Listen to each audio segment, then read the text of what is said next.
हम देख रहे हैं इलेक्ट्रॉनिक्स का अपना लेक्चर गन डायोड, जिसे ट्रांसफर्ड इलेक्ट्रॉन डिवाइस या ट्रांसफर्ड इलेक्ट्रॉन डायोड भी कहा जाता है। तो सबसे पहले हम इसका इंट्रोडक्शन देख लेते हैं। यहाँ पर जो मैंने लिखा है उसको मैं एक कहानी की तरह जो है आपको समझाता हूँ, ताकि आपको गन डायोड का जो कॉन्सेप्ट है वो जो है पूरी तरह से क्लियर हो जाए। तो वीडियो जो है ये लंबा हो सकता है। यदि आप नोट्स के लिए राइट करना चाहते हैं तो वीडियो को स्किप करके आप राइट कर सकते हैं, और यदि आपको समझना है तो आपको इसको एंड तक जो है देखना पड़ेगा। हम जो है गन डायोड को 2 वीडियोस में कवर करेंगे। इस वीडियो में हम गन डायोड का जो है RWH थ्योरी तक जो है स्टडी करेंगे, और उसके बाद की वीडियो में हम गन डायोड का जो मोड्स ऑफ ऑपरेशन होता है उसको जो है डिटेल से स्टडी करेंगे। तो चलिए देखते हैं इसका इंट्रोडक्शन क्या होता है। 1961 में रिडले और वॉटकिंस नामक जो 2 साइंटिस्ट थे, उन्होंने सेमीकंडक्टर मटेरियल से निगेटिव रेजिस्टेंस अचीव करने का जो है एक न्यू मेथड जो है ढूंढ निकाला। ठीक है, जैसा कि हम अपने बाकी के लेक्चर्स में टनर डायोड, बैकवर्ड डायोड और इम्पैक्ट डायोड, इनमें हम क्या करते थे, सिलिकॉन और जो है जर्मेनियम, ये सेमीकंडक्टर मटेरियल का जो है यूज़ करते थे। ठीक है, लेकिन गन डायोड या ट्रांसफर्ड इलेक्ट्रॉन डिवाइस बनाने के लिए हम सिलिकॉन और जर्मेनियम मटेरियल का जो है यूज़ नहीं कर सकते हैं। क्यों, ये हम देखेंगे अभी। तो 1961 में रिडले और वॉटकिंस ने क्या देखा कि उन्होंने जब क्या किया, 3 to 5 ग्रुप के जो एलिमेंट्स थे, ठीक है, जैसे गैलियम और आर्सेनाइड, जब इनका स्पेशल मेथड्स के थ्रू मिक्सिंग करके उन्होंने कंपाउंड बनाया गैलियम आर्सेनाइड, तो उन्होंने क्या देखा, जो मटेरियल मिला, जो कंपाउंड हमें मिला, ठीक है, उसका जब एनर्जी बैंड डायग्राम देखा गया तो उसके वैलेंस बैंड और कंडक्शन बैंड, ठीक है, ये तो प्रेजेंट थे, लेकिन उसके कंडक्शन बैंड में कुछ और सब बैंड दिखाई दिए जिन्हें वैली कहा गया। ठीक है, मतलब कंडक्शन बैंड क्या होता है, इसमें जो है वैलेंस बैंड के बाद एनर्जी गैप होता है, एनर्जी गैप के बाद यहाँ कंडक्शन बैंड होता है, ये हम जानते हैं। तो इस कंडक्शन बैंड में कुछ जो है और सब बैंड दिखाई दिए, मतलब ये कंडक्शन बैंड का निचला रीजन होता है। इसके अलावा जो है और ऊपर में क्या दिखाई दिए, सब बैंड दिखाई दिए। ये तो बैंड ही है, ठीक है, कंडक्शन बैंड ही है, एनर्जी बैंड ही है, लेकिन ऊपर में और क्या दिखाई दिया, सब बैंड दिखाई दिया गया, जिसे वैली कहा जाता है। ठीक है, तो इन जो है सब बैंड्स में, ठीक है, क्या होता है, जो इलेक्ट्रॉन का बिहेवियर होता है वो कुछ अलग अलग तरह से होता है। ठीक है, मतलब वैलेंस बैंड के बाद जो रीजन हम देखते हैं, ठीक है, किसी भी मटेरियल के एनर्जी बैंड डायग्राम में वैलेंस बैंड के बाद एनर्जी बैंड गैप के ऊपर में कंडक्शन बैंड के इनिशियली रीजन जो हम देखते हैं उसको लोअर वैली कहा जाता है, या फिर लोअर वैली या सेंट्रल वैली कहा जाता है, जिसे गामा से डिनोट किया जाता है। ठीक है, और इस रीजन के ऊपर में और जो है सब बैंड पाए गए। ठीक है, किसमें, 3 to 5 ग्रुप के एलिमेंट्स के कंपाउंड्स में। ठीक है, तो ये जो ऊपर वाला रीजन होता है, इसके बाद ये हमारा लोअर वैली हो गया। ठीक है, और इसका जो ऊपर वाला रीजन था उसको जो है सैटेलाइट वैली कहा गया या अपर वैली कहा गया। ठीक है, तो गैलियम आर्सेनाइड में क्या देखा गया कि 2 ही वैली जो है प्रेजेंट रहते हैं, एक लोअर वैली और एक अपर वैली। ठीक है, तो इसमें क्या होता है, इलेक्ट्रॉन का जो बिहेवियर होता है वो कुछ जो है अलग होता है। मतलब इलेक्ट्रॉन की जो एनर्जी है वो इसमें जो है उसकी मोबिलिटी जो इस रीजन में है, और उसका जो इफेक्टिव मास होता है वो जो इस रीजन में है, वो इलेक्ट्रॉन्स जब क्या होंगे, हाई इलेक्ट्रिक फील्ड की वजह से जब इस रीजन में चले जाएंगे, ठीक है, तो यहाँ पर उसकी मोबिलिटी, इफेक्टिव मास और एनर्जी जो है कुछ क्या हो जाएगा, चेंज हो जाएगा। ठीक है, तो ये वैली जो है गैलियम आर्सेनाइड या फिर, ठीक है, इंडियम फास्फाइड या गैलियम नाइट्राइड, ठीक है, या कहूँ 3 to 5 ग्रुप के जो कंपाउंड्स होते हैं, ठीक है, एलिमेंट्स होते हैं, उनमें जो है पाया गया। तो अब क्वेश्चन ये उठता है, क्या ये वैलीज, ठीक है, सिलिकॉन और जर्मेनियम, इनमें जो है नहीं पाया जाता है। ठीक है, तो उनमें भी जो है ये वैली पाया जाता है, लेकिन RWH theory, Ridley Watkins Hilsum theory, इसको सेटिस्फाई करने के लिए, मतलब ट्रांसफर्ड इलेक्ट्रॉन इफेक्ट को सेटिस्फाई करने के लिए कुछ क्राइटेरिया होते हैं जिनको फॉलो करना पड़ता है। तो सिलिकॉन और जर्मेनियम जो होते हैं, एलिमेंट्स होते हैं, वो जो है इन क्राइटेरिया को फॉलो नहीं करते हैं, इस कारण इनका जो है यूज़ नहीं किया जा सकता है। लेकिन उनमें भी जो है इस तरह के बहुत से वैल्यूज जो है पाए जाते हैं। ठीक है, आपको कंफ्यूज नहीं होना है। वैल्यूज क्या होते हैं? सब बैंड होते हैं। ठीक है, जैसे कि ये वैलेंस बैंड है, वैलेंस बैंड को से होकर, ठीक है, एनर्जी बैंड जो गैप होता है उसको क्रॉस करके जब कंडक्शन बैंड में जाता है इलेक्ट्रॉन्स, तो जो इनिशियली जिस रीजन में जाते हैं उसको लोअर वैली या सेंट्रल वैली कहा जाता है। ठीक है, तो ऐसे वैलीज जो उसके बाद और सब बैंड रहते हैं, उसके ऊपर में कंडक्शन बैंड में और सब बैंड रहते हैं इस तरह से। ठीक है, तो इनको जो है, इनको भी जो है वैली कहा जाता है। ठीक है, तो इनमें क्या होता है, इलेक्ट्रॉन का बिहेवियर इन अलग अलग वैली में जो है अलग अलग होता है, उसकी मोबिलिटी अलग होती है, इफेक्टिव मास अलग होता है, एनर्जी जो है अलग होता है। ठीक है, तो इस कारण से क्या होता है, यहाँ पर जो है निगेटिव रेजिस्टेंस रीजन जो है हमें इन, ठीक है, मटेरियल से जो है मिल पाते हैं। तो क्वेश्चन अब ये उठता है कि सिलिकॉन और जर्मेनियम में भी वैली पाया जाता है, लेकिन उनका यूज़ जो है क्यों नहीं किया जाता। ठीक है, तो यदि मैं आपको गैलियम आर्सेनाइड का ये जो 2 वैली मॉडल डायग्राम होता है इसको शो करूं, ठीक है, तो ये कुछ इस तरह से आपको दिखाई देगा। गैलियम आर्सेनाइड में क्या होता है, केवल जो है एक लोअर वैली होता है और एक ही जो है अपर वैली होता है। मतलब इसमें जो है जैसे आपको दिखाया गया है कि 2 अपर वैली इसमें दिखाई गए हैं, तो गैलियम आर्सेनाइड में क्या होता है, केवल एक ही अपर वैली होता है और एक जो है लोअर वैली होता है, 2 वैली होता है। इस कारण इसको 2 वैली मॉडल भी कहा जाता है। तो यहाँ पर देखिए, ट्रांसफर्ड इलेक्ट्रॉन डिवाइस बनाने के लिए, ठीक है, जो मटेरियल होते हैं, कंपाउंड्स होते हैं, उनको जो है कुछ क्राइटेरिया का फॉलो करना पड़ता है कि यहाँ जो वैली हम देखते हैं, ठीक है, इसमें क्या होना चाहिए, जो एनर्जी डिफरेंस है ये वाला, ये क्या होना चाहिए, थर्मल एनर्जी से जो है क्या होना चाहिए, ज़्यादा होना चाहिए। और थर्मल एनर्जी क्या होता है, 0.026 इलेक्ट्रॉन वोल्ट होता है, मतलब 0.026 इलेक्ट्रॉन वोल्ट होता है। तो यहाँ पर देखिए गैलियम आर्सेनाइड के लिए ये जो एनर्जी डिफरेंस है ये ज़्यादा है। ठीक है, 2 वैलीज के बीच का एनर्जी डिफरेंस जो है ज़्यादा है, तो ये इसको सेटिस्फाई करता है। ठीक है, और यहाँ जो एनर्जी डिफरेंस है, ठीक है, जो एनर्जी बैंड गैप का जो एनर्जी डिफरेंस होता है ये, ठीक है, ये जो एनर्जी होता है उससे क्या होना चाहिए, इससे जो है यहाँ पर एनर्जी जो है कम होना चाहिए। तो यहाँ पर कम है देखिए, या फिर ये कहूँ कि यहाँ पर से एनर्जी डिफरेंस जो है, ठीक है, यहाँ पर उसका एनर्जी बैंड गैप का जो एनर्जी है वो जो है ज़्यादा होना चाहिए। मतलब एनर्जी बैंड गैप जो है, ठीक है, इससे जो है ज़्यादा होना चाहिए, ये हम कह सकते हैं। और क्या होता है, तीसरा क्राइटेरिया होता है कि यहाँ पर जो इलेक्ट्रॉन की मोबिलिटी है वो यहाँ के कंपेयर में क्या होनी चाहिए, हाई होनी चाहिए। और यहाँ पर जो इलेक्ट्रॉन का इफेक्टिव मास है, यहाँ अपर वैली के कंपेयर में क्या होना चाहिए, यहाँ पर कम होना चाहिए।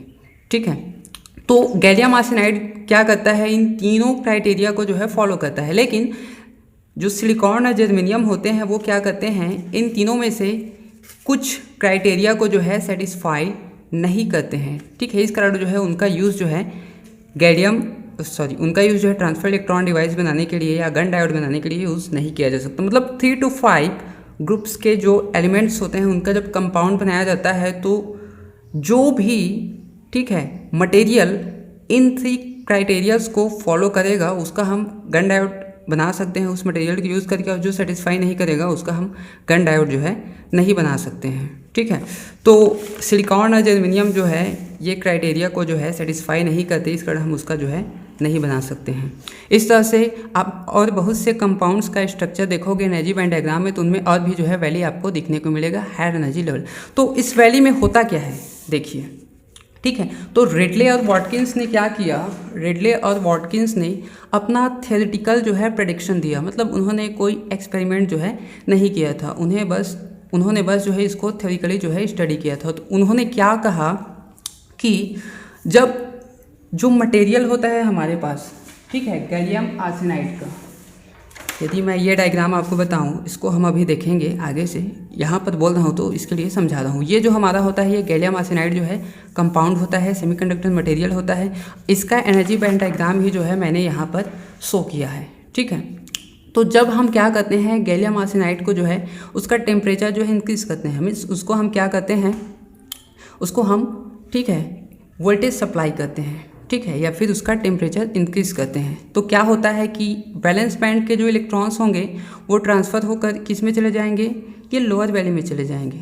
ठीक है, तो लोअर वैली में क्या होता है, जो इलेक्ट्रॉन होता है, ठीक है, उसकी मोबिलिटी क्या होती है, लोअर वैली में उसकी जो मोबिलिटी होती है वो क्या होती है, हाई होती है, ठीक है।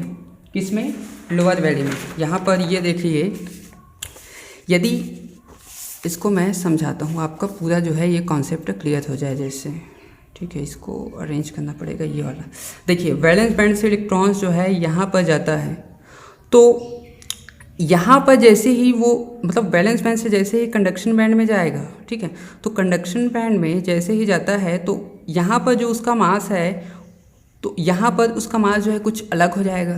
तो यहाँ पर जो मास होता है उसको क्या कहा जाता है, उसका इफेक्टिव मास कहा जाता है, ठीक है। तो इसका जो इफेक्टिव मास होता है वो कुछ है, यहाँ पर है, उसका इतना है, मतलब यहाँ पर था, उसका क्या हो जाएगा, 0.068 टाइम्स जो है हो जाएगा, ठीक है। इसी को इफेक्टिव मास कहा जाता है।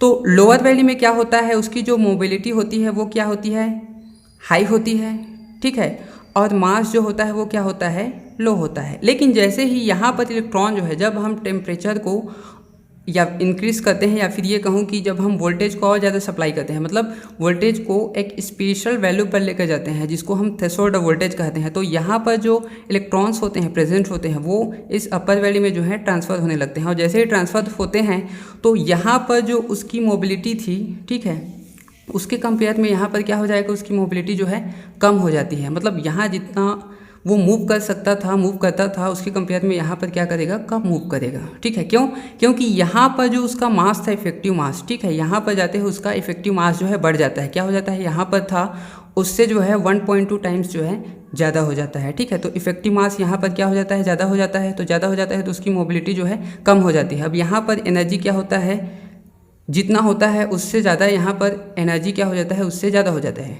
ठीक है। स्वाभाविक सी बात है, ये एनर्जी बैंड डायग्राम है, तो यहाँ क्या होगा, उसका एनर्जी जो है ज़्यादा होगा। तो लोअर वैली में क्या होता है, इलेक्ट्रॉन की मोबिलिटी जो है हाई होती है, मास जो है क्या होता है, कम होता है, ठीक है, मास जो होता है कम होता है। और यहाँ पर क्या होता है, अपर वैली में जो मोबिलिटी होती है वो क्या होती है, लो होती है, लेकिन मास जो होता है वो हाई होता है, ये कंडक्शन बैंड में, ठीक है।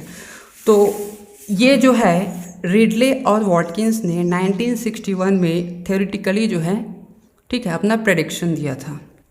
अब क्या हुआ 1962 में, ठीक है, 1962 में हेल्सम नामक जो साइंटिस्ट था, उन्होंने ये जो इलेक्ट्रॉन का ट्रांसफ़र होता है, लोअर वैली से अपर वैली में जो इलेक्ट्रॉन्स का ट्रांसफ़र होता है, ठीक है, इसको जो है कैलकुलेट किया, ठीक है। थ्योरेटिकली उन्होंने क्या किया, मैथमेटिकली इसको जो है कैलकुलेट किया, और जब उन्होंने इसका एक्सपेरिमेंट करना चाहा, मतलब एक्सपेरिमेंटली जो है जब उन्होंने इसको जो है करना चाहा, तो वो जो है फेल हो गया, उनका एक्सपेरिमेंट क्या हो गया, फेल हो गया।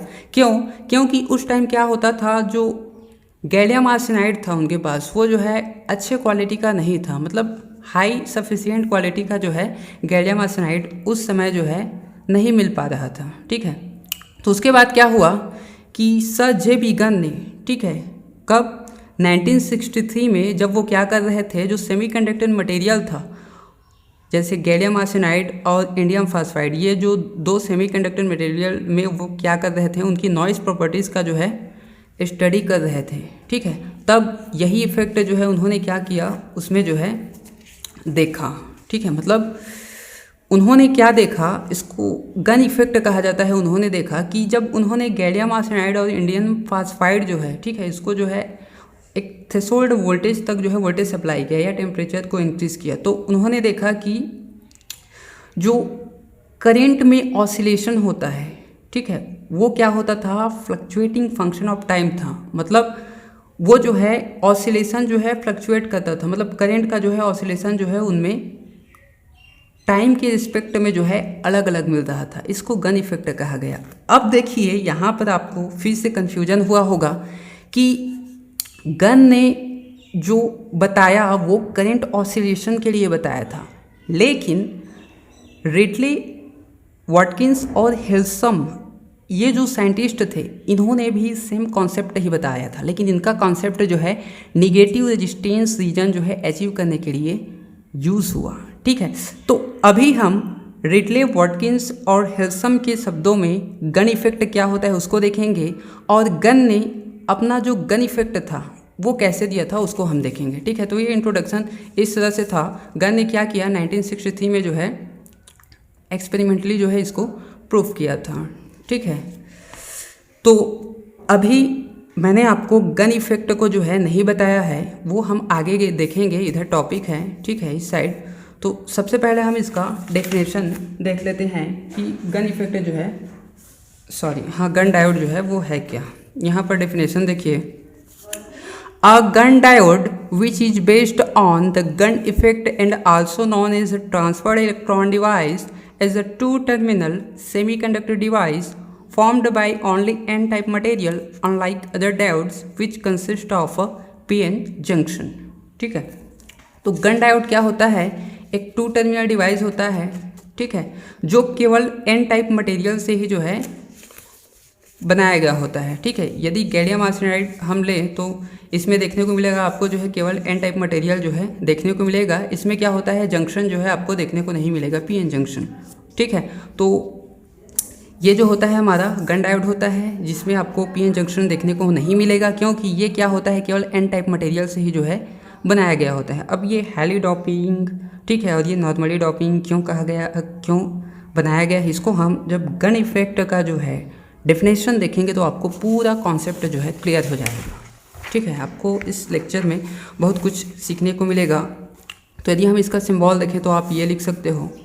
ठीक है, ये वाला, इसमें जंक्शन नहीं देखने को मिलेगा, केवल जो है एन टाइप मटेरियल से बना है। ठीक है, तो इसका सिंबल देख लेते हैं।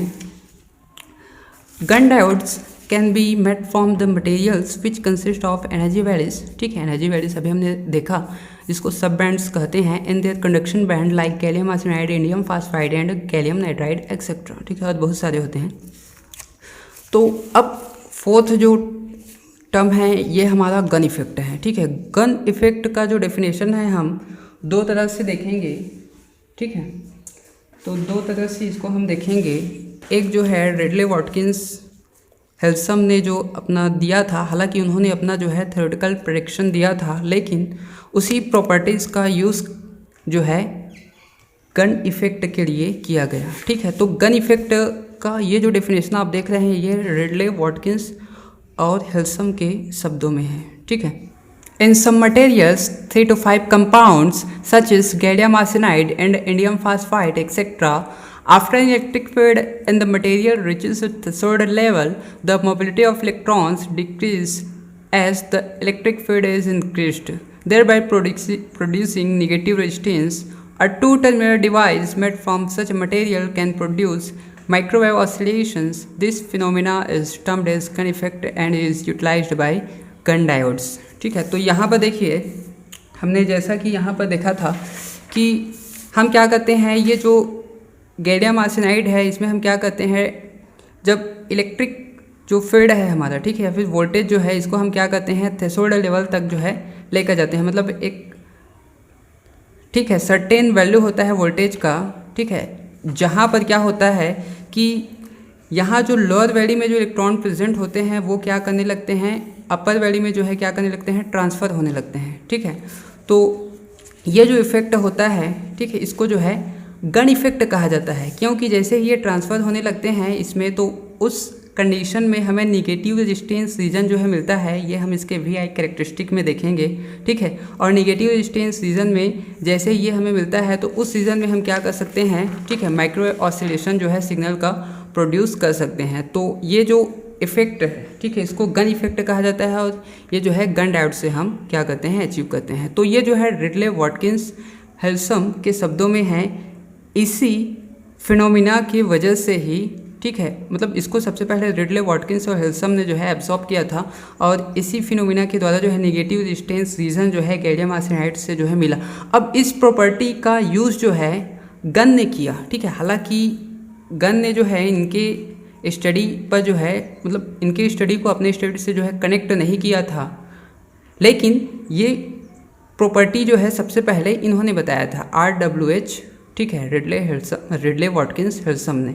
इस कारण जो है गन डायोड या फिर गन डिवाइस जो होता है, ठीक है, ये कंप्लीट कब माना जाता है? RWS थ्योरी और गन इफेक्ट दोनों के कम्बाइनेशन से मिलकर माना जाता है। तो गन ने अपना जो एक्सपेरिमेंट किया था उसमें उसने क्या देखा था? देखिए, उसने देखा था कि ये वाला, ठीक है, गन इफेक्ट गन के, ठीक है, शब्दों में देखते हैं, above some critical voltage corresponding to an electric field of 2000 to 4000 volts per centimeter, the current in every specimen became a fluctuating function of time. In the gallium arsenide specimens, this fluctuation took the form of a periodic oscillation. The frequency of oscillation was determined mainly by the specimen and not by the external circuit. ठीक है, तो gun ने क्या किया कि ये जो gallium arsenide था, ठीक है, या फिर इंडियम फास्फाइड जो भी उसने लिया था, ठीक है, तो हम इसका देख रहे हैं। तो गैलियम आर्सेनाइड में हम क्या करते हैं, जब इसको जो है, ठीक है, वोल्टेज को इंक्रीज करते जाते हैं, ठीक है, तो वोल्टेज के एक स्पेशल वैल्यू पर, जिसको थ्रेशोल्ड वोल्टेज कहा जाता है, ठीक है, इसमें जो करंट फ्लो होता है, ठीक है, वो क्या करने लगता है? ऑसिलेट करने लगता है, ठीक है। मतलब अब देखिए, आपको ये पूरा क्लियर हो जाएगा। हमारे पास ये जो डायग्राम है, यहाँ पर ये जो मेरे पास डायग्राम है, ये जो है गैलियम आर्सेनाइड का है, ठीक है। यहाँ पर हमने जो ये गैलियम आर्सेनाइड अभी यूज़ किया है, ये वाला, ठीक है, ये उसी का डायग्राम है, ये वाला, ठीक है। तो यहाँ पर जब वोल्टेज इंक्रीज करते जाते हैं तो ये जो करंट है, ठीक है, करंट क्या करने लगता है? ऑसिलेट होने लगता है इस तरह से, ठीक है। मतलब जो करंट फ्लो करता है गैलियम आर्सेनाइड में, इसमें जो करंट फ्लो करता है इधर, ठीक है, ये इसको हम क्या करते हैं? ये इस तरह से बायस करते हैं, ठीक है। तो अब देखिए, यहाँ पर एक और डाउट है, आप कैथोड एनोड कैसे जानोगे कि गैलियम आर्सेनाइड में जो हम सप्लाई देते हैं उसमें कैथोड कौन सा है, एनोड कौन सा है? जिसका, ठीक है, जिस साइड, अब दोनों साइड जो है देखिए हैवी डोपिंग है, एन टाइप मटेरियल ही है, तो जिस साइड को हम क्या करते हैं, मतलब निगेटिव टर्मिनल से कनेक्ट करते हैं, ठीक है, सप्लाई के, तो उसको हम, ठीक है, जो वोल्टेज सप्लाई करते हैं उसके निगेटिव टर्मिनल से कनेक्ट करते हैं तो उसको हम कैथोड कहते हैं, जो पॉजिटिव टर्मिनल से जिसको कनेक्ट करते हैं उसको एनोड कहते हैं, ठीक है। तो जैसे ही थ्रेशोल्ड वोल्टेज वहाँ पर पहुँचता है, थ्रेशोल्ड वैल्यू पर वोल्टेज का, ठीक है, तो वहाँ पर करंट क्या करता है? ऑसिलेट करने लगता है इस तरह से, ठीक है, और इधर जो है कम ऑसिलेशन मिलता है। तो ये जो फिनोमिना है, इसी को गन इफेक्ट कहा जाता है। मतलब एबो सम क्रिटिकल वोल्टेज, ठीक है, इलेक्ट्रिक फील्ड पर करंट इन एवरी स्पेसिमेन, जो भी कंपाउंड हम यूज़ करते हैं, स्पेसिमेन मीन्स वो मटेरियल जो हमने यूज़ किया है, यहाँ पर गैलियम आर्सेनाइड के लिए है, ठीक है, वो क्या became a fluctuating function of time, वो क्या करता है? फ्लक्चुएट करने लगता है, मतलब वो जो है वेरी करने लगता है, इस तरह से ऑसिलेट होने लगता है, ठीक है। तो ये फिनोमिना जो है गन ने देखा था और इसको जो है गन इफेक्ट कहा जाता है। और इधर जो ऑसिलेशन है बहुत कम होता है और इधर तो होता ही नहीं है। तो देखिए, ये जो बीच वाला रीजन है, ठीक है, यहीं पर जो है ये ऑसिलेशन जो है क्या होता है? प्रोड्यूस होता है। इस कारण ये जो हमारे पास, ठीक है, ये हमारे पास ये जो रीजन है इसको एक्टिव रीजन या एक्टिव लेयर कहा जाता है, क्योंकि जो ऑसिलेशन प्रोड्यूस होता है करंट का वो इसी रीजन में जो है ज़्यादा प्रोड्यूस होता है। इस दोनों रीजन में जो है क्या होता है? नहीं के बराबर जो है प्रोड्यूस होता है। इस कारण इसको जो है एक्टिव लेयर या एक्टिव रीजन कहा जाता है, ठीक है। तो ये जो मेन फिनोमिना होता है ये गन डोमेन पर जो है वर्क करता है। गन डोमेन का जो है फॉर्मेशन होता है वो है क्या, मैं आगे बताऊंगा, ठीक है। अभी वो वाला टर्म जो है अभी बताना ठीक नहीं रहेगा। ये जो है गन फॉर्मेशन होता है, डोमेन जो है फॉर्मेशन होता है, ठीक है। तो इसको हम आगे देखेंगे ताकि आपको कन्फ्यूजन ना हो। तो अभी हम क्या कर लेते हैं, यहाँ पर इसका कंस्ट्रक्शन देख लेते हैं, ठीक है। तो ये आप चाहो तो गन इफेक्ट है ये राइट कर सकते हो, ठीक है। ये रिडले वाटकिंस हेल्सम के शब्दों में गन इफेक्ट होता है, ठीक है, जो नेगेटिव रेजिस्टेंस के लिए यूज़ किया जाता है। और ये जो है गन के शब्दों में जो है गन इफेक्ट है, मतलब दोनों सेम ही है, मतलब प्रोसेस जो है एक ही होता है, ठीक है। इसी प्रोसेस पर क्या होता है, ये जो है ऑसिलेट करने लगता है करंट जो होता है, ठीक है। तो एक्सपेरिमेंटली जो है गन ने ही इसको बताया था, तो इस कारण जो है इसको गन का नाम दिया गया, गन इफेक्ट कहा गया, ठीक है। लेकिन गन डिवाइस जो है वो रिडले वाटकिंस हेल्सम और गन इफेक्ट दोनों पर ही जो है कंप्लीट होता है, केवल एक के ज़रिए आप उसको जो है डिफाइन नहीं कर सकते। तो कंस्ट्रक्शन देख लेते हैं ये वाला। ये देखिए, Gunn diode is fabricated from only an type material, thus is not a N junction device. It is a 3-layer device in which a N type material is placed between two N plus type material. The middle layer is termed as an active layer. Here two heavily doped regions provide better conductivity to the device. ठीक है, यहाँ पर दो heavily doped जो material है ये हम क्यों कहते हैं, ताकि कंडक्टिविटी को जो है ये बेटर बनाता है। ठीक है, और ये जो है एक्टिव लेयर कहलाता है क्योंकि करंट का ऑसिलेशन जो है इसी रीजन में जो है ज़्यादा प्रोड्यूस होता है। तो इसका Now this whole structure is mounted over a conducting base which act as heat sink for the heat produced during operation. The other terminal is formed by connecting a gold film over the top surface of the structure.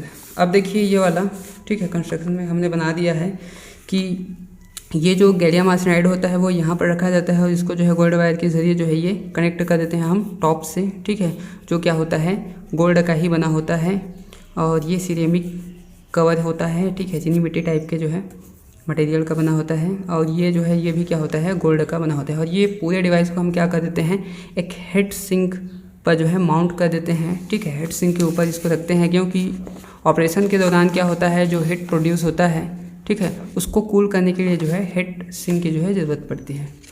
तो इतना हमारा था। ठीक है, हमने 5 point जो है देख लिया कंस्ट्रक्शन। अब हम देखते हैं इसका वर्किंग प्रिंसिपल। तो अब हम देखते हैं इसका 6 पॉइंट जो है वर्किंग प्रिंसिपल और ऑपरेशन ऑफ गन डायोड। ठीक है, तो ये हमने जो देखा प्रोसेस, ठीक है, कि एक वैल्यू से दूसरे वैल्यू में इलेक्ट्रॉन्स के ट्रांसफ़र होंगे, ये वही है। तो उसको हम वर्किंग प्रिंसिपल के रूप में देख लेते हैं। On applying a DC voltage across the terminals of the Gunn diode, जब हम क्या करते हैं डीसी वोल्टेज जो है गन डायोड टर्मिनल्स के अक्रॉस जो है अप्लाई करते हैं। ठीक है, an electric field is developed across its layers, तो जो ये लेयर्स है इनके अक्रॉस जो है इलेक्ट्रिक फील्ड क्या होगा यहाँ पर डेवलप होगा, मतलब वोल्टेज ड्रॉप होगा इधर जाएगा तो। ठीक है, क्योंकि इसका कुछ ना कुछ रेजिस्टेंस तो होगा ही। तो most of which appears across the central active region.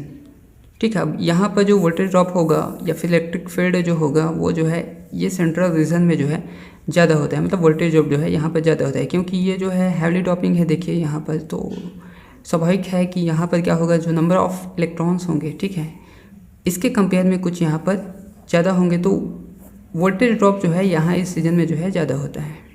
ठीक है, at initial stage the conduction increases due to the movement of electrons from the valence band into the lower valley of the conduction band। ठीक है, अब यहाँ पर देखिए कि energy band diagram में इनिशियली क्या होता है जब हम वोल्टेज इंक्रीज करते हैं, ठीक है, तो वैलेंस बैंड से जो इलेक्ट्रॉन्स होते हैं यहाँ पर जो है क्या होते हैं ट्रांसफ़र होने लगते हैं। ठीक है, लोअर वैली में तो यहाँ पर जो करंट होता है, ठीक है, वो क्या होता है इंक्रीज़ होता है क्योंकि इलेक्ट्रॉन क्या करता है वैलेंस बैंड से, ठीक है, इस लोअर वैली में जो है मूव करता है, इलेक्ट्रॉन क्या करता है मूव करता है, तो करंट क्या होता है इंक्रीज़ होता है। इसको हम वी आई कैरेक्टरिस्टिक्स में भी अभी डायरेक्ट देख सकते हैं, लेकिन वहाँ पर जो है यहाँ शो करते जो है नहीं बन पाएगा। तो वी आई कैरेक्टरिस्टिक को हम अच्छे से समझेंगे। अभी मैं जो बता रहा हूँ उसको समझिए कि जब हम वोल्टेज को इनिशियली इंक्रीज़ करते हैं तो इलेक्ट्रॉन्स जो होते हैं वैलेंस बैंड से कंडक्शन बैंड में जाते हैं, मतलब मूव करते हैं, तो करंट जो है इंक्रीज़ होगा इलेक्ट्रॉन्स के मूवमेंट की वजह से। ठीक है, एट लो इलेक्ट्रिक फील्ड, अब यहाँ इसके कंपेयर में यहाँ पर इलेक्ट्रिक फील्ड जो है लो होगा। Most of the electrons will be located in the lower energy central valley gamma. ठीक है, तो ये लोअर वैली जो होता है गामा सेंट्रल वैली जिसको बोलते हैं, तो यहाँ पर इलेक्ट्रिक फील्ड जो है, ठीक है, लोअर वैली पर यहाँ पर जो इलेक्ट्रॉन्स होंगे सबसे पहले तो यहाँ प्रेजेंट होंगे। ठीक है, एट हायर इलेक्ट्रिक फील्ड, अब हायर इलेक्ट्रिक फील्ड है, ये हायर इलेक्ट्रिक फील्ड यहाँ पर ज़्यादा होगा।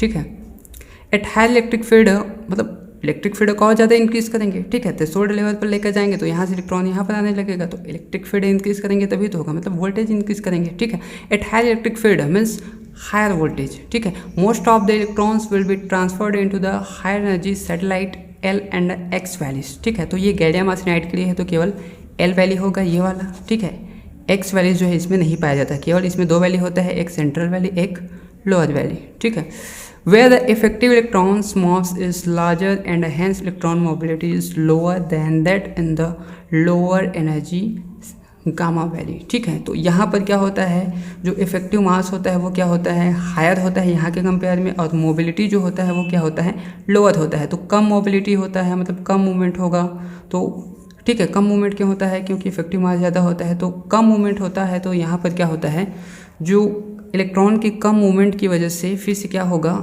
जो करंट है वो डिक्रीज होने लगेगा और हमें जो है निगेटिव रेजिस्टेंस जो है रीज़न मिल पाता है इसी वजह से। Since the conductivity is directly proportional to the mobility, ठीक है, मोबिलिटी के जस्ट क्या होगा, प्रोपोर्शनल होगा, मतलब जितना ज़्यादा मूवमेंट होगा उतना ज़्यादा कंडक्शन होगा, मतलब जितना ज़्यादा इलेक्ट्रॉन मूव करेगा उतना ज़्यादा करंट जो इंक्रीज करेगा, और करंट इंक्रीज करेगा तो कंडक्टिविटी जो है बढ़ जाएगा, ठीक है। The conductivity and hence the current decreases with an increase in E field और voltage beyond threshold value VTH, मतलब थ्रेशोल्ड वैल्यू के बाद वोल्टेज के, ठीक है, इलेक्ट्रिक फील्ड यहाँ पर इंक्रीज हो जाता है, ठीक है। इलेक्ट्रिक फील्ड इंक्रीज होने की वजह से करंट जो है क्या हो जाता है, डिक्रीज होता है। करंट डिक्रीज क्यों होता है? क्योंकि मोबिलिटी जो है डिक्रीज हो जाता है, ठीक है। This is called the transfer electron effect and the device is also called transfer electron device, ठीक है। और ये जो ट्रांसफर का प्रोसेस होता है, ठीक है, मतलब इलेक्ट्रॉन का लोअर वैल्यू से अपर वैल्यू में जाने का जो फिनोमिना होता है वही क्या कहलाता है, ट्रांसफर्ड इलेक्ट्रॉन इफेक्ट कहलाता है, और इसी इफेक्ट की वजह से इसको ट्रांसफर्ड इलेक्ट्रॉन डिवाइस भी कहा जाता है गन डायोड को। Thus the material behaves as negative resistance. Negative resistance क्यों? क्योंकि हमने जो वोल्टेज है उसको बढ़ाया तो करंट जो है डिक्रीज हो रहा है, ठीक है। तो यहाँ पर 180 का फेज शिफ्ट हमें फिर से मिल जाता है, मतलब जस्ट उल्टा हो रहा है, ठीक है। वोल्टेज को इंक्रीज कर रहे हैं तो करंट डिक्रीज हो रहा है, तो इसको उस रीज़न को क्या कहा जाता है, नेगेटिव रेजिस्टेंस रीज़न कहा जाता है। इसको हम VI कैरेक्टरिस्टिक में अभी डिटेल से समझेंगे, ठीक है। ये आपके वर्किंग प्रिंसिपल के लिए है, इसको राइट करने के लिए है, ठीक है। Thus the material behaves as negative resistance device or a range of applied voltage and can be used in microwave oscillation। और इसी नेगेटिव रेजिस्टेंस में हम, ठीक है, उस रीजन में हम क्या करते हैं, ऑसिलेशन जो है प्रोड्यूस कर सकते हैं, microwave oscillation. Since gallium arsenide is a poor considerable heat is generated in the diode will be bounded into a heat sink, ठीक है। गैलियम आर्सेनाइड क्या होता है, पुअर कंडक्टर होता है, ठीक है।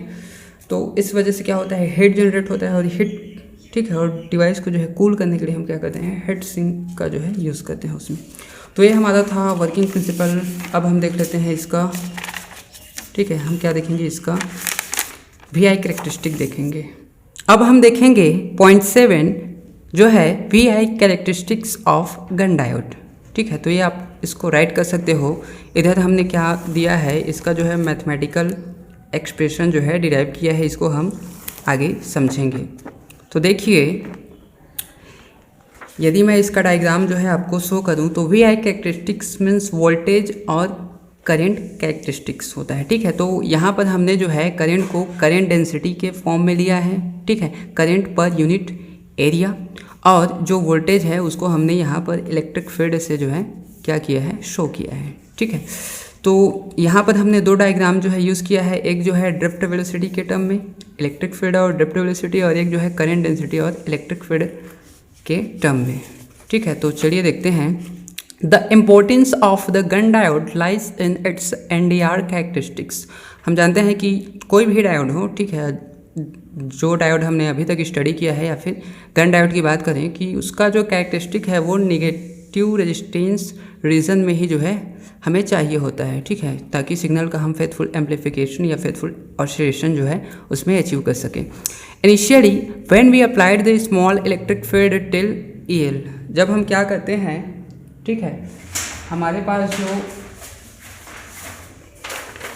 गन डायोड होता है, ठीक है, ये मेरे पास डायग्राम और ये देखिए, ये जो है, ठीक है, ये जो मेरे पास गन डायोड होता है, initially when we applied the small electric field till EL, हम क्या करते हैं, इसमें जो है EL वैल्यू तक, ठीक है, इलेक्ट्रिक फील्ड को EL वैल्यू तक इंक्रीज करते हैं, ठीक है। तो यहाँ पर क्या होगा, electrons were transferred from valence band to conduction band, ठीक है। यहाँ पर हमारे पास जो ये वैली वाला डायग्राम होता है, ठीक है, इलेक्ट्रॉन्स क्या होता है, ये जो वैलेंस बैंड होता है इससे जो है कंडक्शन बैंड में जो है, ठीक है, ट्रांसफ़र होने लगता है, मतलब लोअर वैली में जो है ये क्या होने लगता है, ट्रांसफ़र होने लगता है, ठीक है। And hence current density will increase with positive resistance. अब जब इलेक्ट्रॉन यहाँ ट्रांसफ़र करता है, मतलब मूव करता है, ठीक है, ट्रांसफ़र करता है, तो उससे क्या होता है, इनिशियली जो है इलेक्ट्रॉन की मूवमेंट की वजह से यहाँ पर क्या होता है, करंट जो है क्या होता है, इंक्रीज़ होने लगता है यहाँ तक, ये करंट डेंसिटी जो है यहाँ तक इंक्रीज़ होता है, ठीक है, क्योंकि यहाँ पर हमें पॉजिटिव रेजिस्टेंस जो है देखने को मिलता है। अब देखिए, when the field is in between ETH and EV value electrons were transferred from lower valley to upper valley and hence due to negative mobility mu(n) current density decreases with negative resistance, ठीक है। अब जब क्या होता है कि electric field को हम थ्रेशोल्ड लेवल तक बढ़ा देते हैं, ठीक है, ये वाला, तो यहाँ से यहाँ तक, जो यहाँ से यहाँ तक इलेक्ट्रिक फील्ड होता है, इस रीजन में क्या होता है, हम जानते हैं कि इलेक्ट्रॉन्स जो होते हैं वो लोअर वैली से अपर वैली में क्या करने लगते हैं, ट्रांसफ़र होने लगते हैं, और अपर वैली में उसका जो इफेक्टिव मास होता है वो ज़्यादा हो जाता है, ठीक है, और मोबिलिटी जो है कम हो जाता है, जिससे क्या हो जाता है, उसकी जो कंडक्टिविटी है वो क्या हो जाती है, कम हो जाती है, और कंडक्टिविटी कम होती है तो करंट डेंसिटी फिर से क्या होगा, मतलब करंट क्या होगा, वो जो है डिक्रीज़ होने लगता है यहाँ तक, ठीक है। अब देखिए, तो ये निगेटिव रेजिस्टेंस हमें इस रीजन में मिल जाता है। Now when electric field reaches greater than EU then all electrons will transfer to the upper valley. After this value of increased electric field, when we increase the electric field, current density again increases due to the constantness of conductivity. अब देखिए, यहाँ पर मैंने क्या कहा कि जब हम क्या करते हैं, इलेक्ट्रिक फील्ड को अब ये EV से ज़्यादा करते हैं, ठीक है, और बढ़ाते हैं, तो उसके पश्चात क्या होता है कि यहाँ इलेक्ट्रॉन्स जो होते हैं, ठीक है, ये लोअर वैली से अपर वैली में जो जाते रहते हैं, तो EV से बढ़ाते हैं, मीन्स यहाँ जो है वो EU से आगे बढ़ जाता है, और ठीक है, जब इलेक्ट्रिक फील्ड EU से आगे बढ़ता है तो जो प्रोसेस होता है, ठीक है, यहाँ पर जो इलेक्ट्रॉन ट्रांसफ़र का प्रोसेस है पूरा कंप्लीट हो जाता है, मतलब सभी इलेक्ट्रॉन्स जो क्या होते हैं लोअर वैली से अपर वैली में आ जाते हैं, ठीक है, जब वोल्टेज जो है EU पर पहुंचता है या फिर उससे ज़्यादा होता है, ठीक है। तो अब क्या होता है, यहाँ पर जैसे ही आता है तो ये निगेटिव रेजिस्टेंस रीजन, ठीक है, अब इसके बाद जो है क्या हो जाएगा, समाप्त हो जाएगा, ठीक है। उसके पश्चात फिर से जब हम वोल्टेज को इंक्रीज़ करते हैं यहाँ EU के बाद से, तो करंट जो है फिर से क्या होने लगता है, इंक्रीज़ होने लगता है। अब ये हुआ कैसे, मतलब कंडक्टिविटी जो है कांस्टेंट कैसे रहता है, इसको हम अच्छे से समझते हैं। यहाँ पर देखिए, ठीक है, यहाँ पर ये जो आपको फॉर्मूला दिख रहा है J=σ E, ये ओम्स लॉ होता है, ठीक है। तो ओम्स लॉ में क्या होता है कि जैसे ही इलेक्ट्रिक फील्ड को हम इतना इंक्रीज करते हैं, मतलब वैलेंस बैंड से इलेक्ट्रॉन कंडक्शन बैंड में जाता है, तो ये सिग्मा जो रहता है, कंडक्टिविटी जो रहता है, ये क्या होता है, कांस्टेंट रहता है। अब ये कांस्टेंट है, मतलब J प्रोपोर्शनल टू E हो जाएगा, मतलब इलेक्ट्रिक फील्ड आप बढ़ाओगे तो करंट डेंसिटी जो है बढ़ेगा, ठीक है। तो यहाँ तक जो है इलेक्ट्रिक फील्ड बढ़ाते हैं तो करंट डेंसिटी यहाँ तक जो है बढ़ता है। लेकिन अब ये कॉन्स्टेंट क्यों रहते हैं, क्योंकि यहाँ पर जो वैलेंस बैंड के इलेक्ट्रॉन्स हैं वो यहाँ पर आ जाएंगे। देखिए, ये कंडक्टिविटी इक्वल टू क्या होता है, NE μn होता है, जहाँ n क्या होता है, इलेक्ट्रॉन डेंसिटी होता है, E क्या होता है, उस पर चार्ज होता है, और μn क्या होता है, मोबिलिटी होता है, ठीक है। यहाँ पर निगेटिव मोबिलिटी बताया गया है μn, ठीक है। तो यहाँ पर देखिए, जैसे ही इलेक्ट्रॉन्स जो है लोअर वैली में आते हैं, मतलब नंबर ऑफ जो इलेक्ट्रॉन्स होंगे, ठीक है, इलेक्ट्रॉन डेंसिटीज जो होगा वो कांस्टेंट होगा। लोअर वैली में आ गए हैं सभी इलेक्ट्रॉन्स, ठीक है, तो number of electron density same रहेगा, जितना है उतना रहेगा, ठीक है। उस पर चार्ज ये तो कांस्टेंट रहेगा, सेम रहेगा, 1.6 × 10⁻⁻19 कूलॉम, ठीक है। और μn मोबिलिटी जो है ये भी जो है सेम रहेगा, कांस्टेंट रहेगा। कैसे रहेगा, जब यहाँ पर मोबिलिटी चेंज होगा उसके बाद आपको पता चलेगा कि ये वेरिएबल कब होगा और कांस्टेंट कब होगा, ठीक है। तो इनिशियली जो है जब सारे इलेक्ट्रॉन्स यहाँ पर प्रेजेंट रहेंगे तो number of electron densities constant रहेगा, ठीक है, उस पर चार्ज कांस्टेंट रहेगा और उसकी जो मोबिलिटी है वो भी कांस्टेंट रहेगी, मतलब इस लोअर वैली में जितनी है उतनी ही तो रहेगी, ठीक है। तो वो कांस्टेंट रहता है, तो सिग्मा इस समय कांस्टेंट रहता है। और इलेक्ट्रिक फील्ड को जब हम इंक्रीज़ करते हैं तो वो जो करंट डेंसिटी इंक्रीज़ होता है। अब जो होता है, जो मेन कैरेक्टरिस्टिक होता है वो इस रीजन में देखने को मिलता है, ठीक है। यहाँ पर जो सिग्मा है वो कांस्टेंट नहीं रह पाता, मतलब सिग्मा क्या होता है, वेरिएबल हो जाता है इलेक्ट्रिक फील्ड के रिस्पेक्ट में, मतलब इलेक्ट्रिक फील्ड जब चेंज करेंगे तो सिग्मा जो है चेंज होने लगता है। ये हम एग्जांपल से भी देखेंगे, तो इसको मैं समझ लेता हूँ यहाँ पर। और चेंज कैसे होता है, सिग्मा जो है कंडक्टिविटी जो है डिक्रीज होने लगता है। ठीक है, कैसे देखिए, अब देखिए जब ये लोअर वैली से अपर वैली में जो है जाने लगता है ये इलेक्ट्रॉन्स जो है, ठीक है, तो यहाँ पर जो नंबर ऑफ इलेक्ट्रॉन डेंसिटीज़ है इसमें कुछ अलग होगा, मतलब कुछ इलेक्ट्रॉन इधर जाएंगे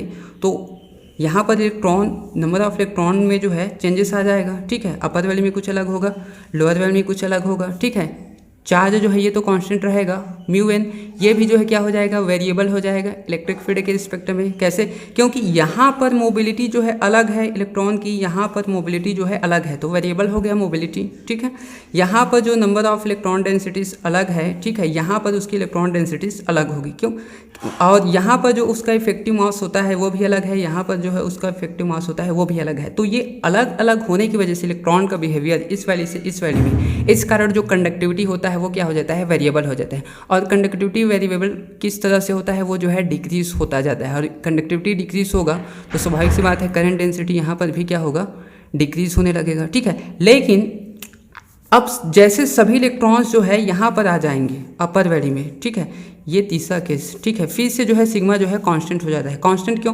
क्योंकि अब यहाँ पर एक भी इलेक्ट्रॉन जो है प्रेजेंट नहीं है। ठीक है, ये डायग्राम देखिए, सभी इलेक्ट्रॉन्स जो है यहाँ पर आ गए। ठीक है, यहाँ पर कुछ इलेक्ट्रॉन यहाँ पर आ रहे थे इस रीजन में, तो ये जो है वेरिएबल हो रहा था कंडक्टिविटी, तो उसकी वजह से ठीक है करंट डेंसिटी जो है डिक्रीज़ हो रहा था, क्योंकि कंडक्टिविटी भी जो है डिक्रीज़ हो रहा था।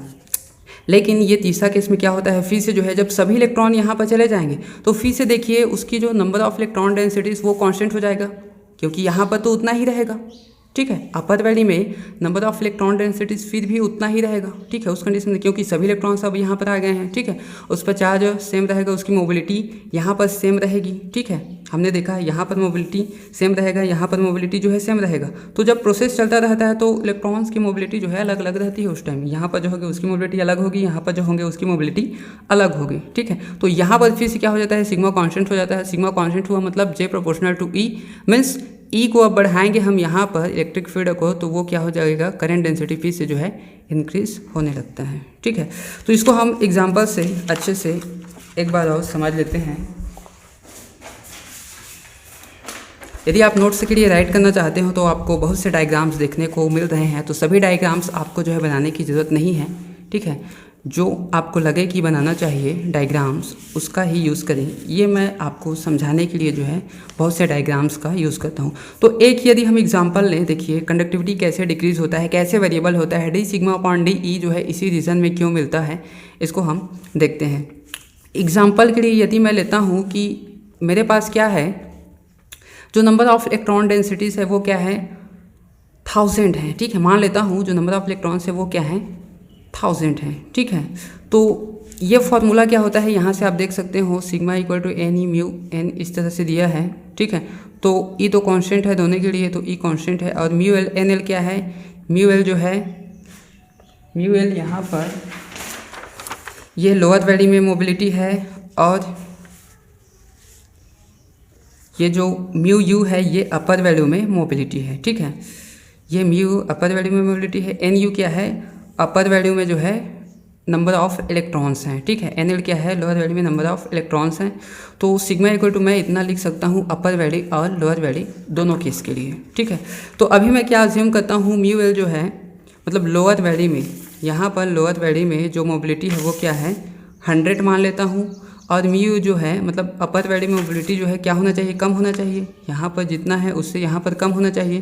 तो 100 है तो इसको मैं 10 मान लेता हूँ, ये वाला बहुत कम होता है। ठीक है, तो म्यू जो है 10 मान लेता हूँ। तो ये हमने देख लिया कि यहाँ पर जो नंबर ऑफ इलेक्ट्रॉन्स हैं 1000 माना हूँ। ठीक है, मोबिलिटी क्या है, यहाँ पर 100 माना हूँ, यहाँ पर मोबिलिटी क्या माना हूँ, यहाँ पर 10 माना हूँ। ठीक है, तो केस फर्स्ट यदि हम देख लेते हैं, when all electrons are in lower valley.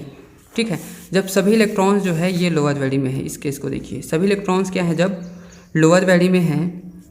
ठीक है, at room temperature in this case n equal to N L, तो सभी इलेक्ट्रॉन लोअर वैली में है, मतलब टोटल नंबर ऑफ इलेक्ट्रॉन सभी क्या है लोअर वैली में है, मतलब n इक्वल टू 1000 माना हो तो सभी क्या हो जाएगा, यही पर होगा 1000 होगा यहाँ पर, मतलब एन एल इक्वल टू मैं क्या लिख सकता हूँ 1000 लिख सकता हूँ, n equal to N L equal to 1000।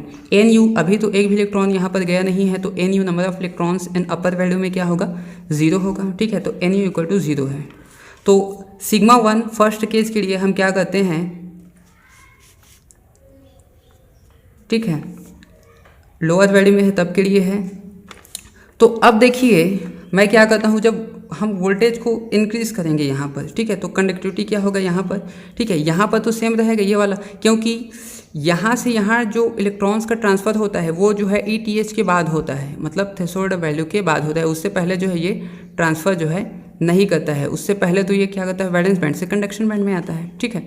तो यहाँ पर देखिए जब थ्रेशोल्ड वैल्यू से जब आगे बढ़ाते हैं तो यहाँ पर क्या होगा, सिग्मा, ठीक है, इंटू 100, म्यूएल क्या है 100 है, इंटू अभी जो है मैं थ्रेशोल्ड वैल्यू से अभी कम के लिए है ये, ठीक है, मतलब वही पर है, तो कंडक्टिविटी कांस्टेंट रहेगा, ठीक है, क्योंकि हमने अभी ETH जो है तक नहीं ले गया है इलेक्ट्रिक फील्ड को, तो कंडक्टिविटी क्या रहता है कांस्टेंट, तो यहाँ पर कांस्टेंट रहेगा, जो मिलेगा वो कांस्टेंट होगा ये वैल्यू, देखिए E, तो ये फॉर्मूले में वैल्यू रख रहा हूँ मैं, म्यूएल का 100 इंटू NL का वैल्यू क्या है, NL का वैल्यू यहाँ पर NL में कितना है 1000 इलेक्ट्रॉन्स हैं, प्लस म्यू का वैल्यू, म्यू की मोबिलिटी क्या है 10 माना है हमने, ठीक है, इंटू NU का वैल्यू अभी एक भी इलेक्ट्रॉन यहाँ नहीं गया है तो 0 हो जाएगा, इक्वल टू क्या हो जाएगा, ये 1 लाख हो जाएगा, ठीक है, तो E इंटू 1 लाख।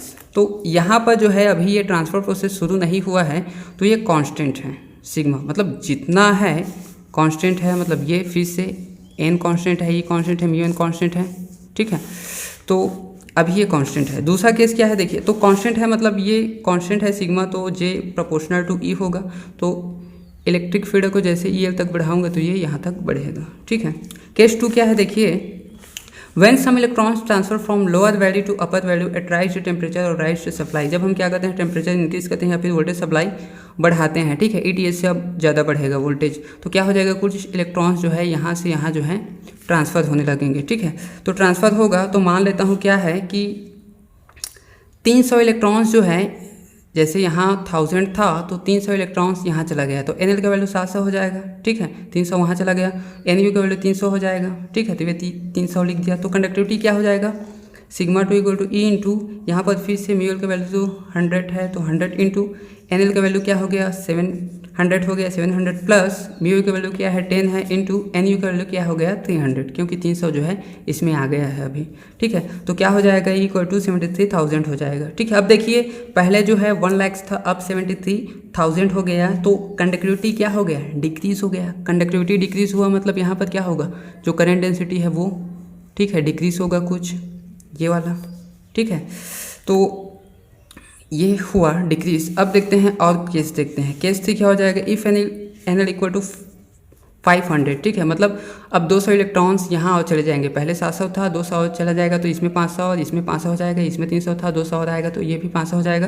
तो NL इक्वल टू 500, जिससे NU इक्वल टू भी क्या हो जाएगा 500 हो जाएगा। देन सिग्मा 3 इक्वल टू क्या हो जाएगा, फिर से E इंटू ये म्यूएल का वैल्यू सेम 100 इंटू NL का वैल्यू 500 हो गया, प्लस म्यू का वैल्यू 10 इंटू NU का वैल्यू जो है 500 हो गया, तो ये क्या हो जाएगा E टाइम्स हो जाएगा 55,000 हो जाएगा। अब 73,000 था उससे डिक्रीज हो गया और क्या हो गया 55,000 हो गया, कंडक्टिविटी और डिक्रीज हो गया, ठीक है, कंडक्टिविटी डिक्रीज हो गया मतलब फिर से ये और डिक्रीज हो गया, कंडक्टिविटी डिक्रीज हो गया मतलब फिर से क्या हो जाएगा, कंडक्टिविटी डिक्रीज हो रहा है क्यों, क्योंकि सिग्मा जो है इलेक्ट्रिक फील्ड के रिस्पेक्ट में जो है वेरी कर रहा है, चेंज हो रहा है, ये चेंज हो रहा है, हम देख रहे हैं चेंज कैसे हो रहा है, 1 लाख था उससे 73,000 हो गया, 73,000 से 55,000 हो गया, डिक्रीज हो रहा है, ठीक है, तो करंट डेंसिटी भी जो है डिक्रीज होगा, ठीक है। अब देखिए when all electrons transfer in upper value, अब जब सभी इलेक्ट्रॉन्स अपर वैल्यू में चले जाएंगे तो यहाँ पर इलेक्ट्रॉन्स कितना बचेगा, ठीक है, यहाँ 0 हो जाएगा, तो NL equal to 0, NU equal to क्या हो जाएगा आल हो जाएगा,